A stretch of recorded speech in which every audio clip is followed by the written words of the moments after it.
X gon' give it to you. He gon' give it to you. X gon' give it to you. He gon' give it to you.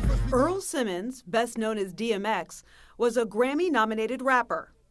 His distinctive and raspy voice propelled him to the top of music charts through the late 90s and early 2000s.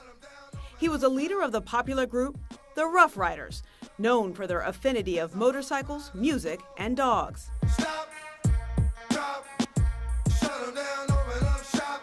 DMX was the first and only rapper to have his first 5 albums consecutively debut at #1 on Billboard.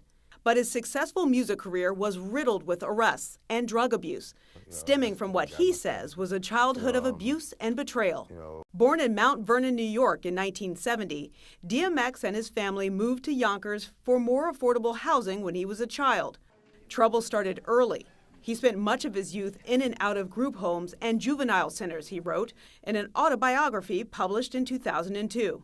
According to him, his first run-in with the law and detention came at just 7 years old. Among his nights in a juvenile detention center as a teen, DMX wrote he found a way to escape his troubled reality: music.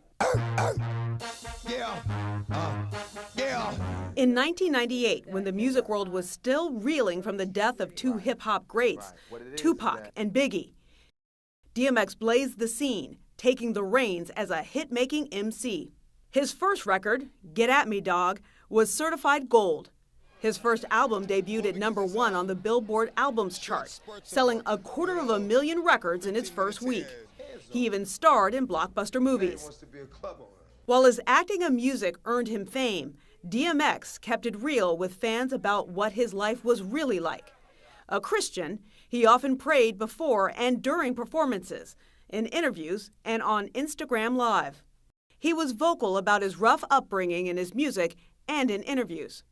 In a 2020 interview on People's Party with Talib Kweli, he broke down as he recounted his introduction to drugs at 14. I had the blood, and I'm like, I was no longer focused on the money.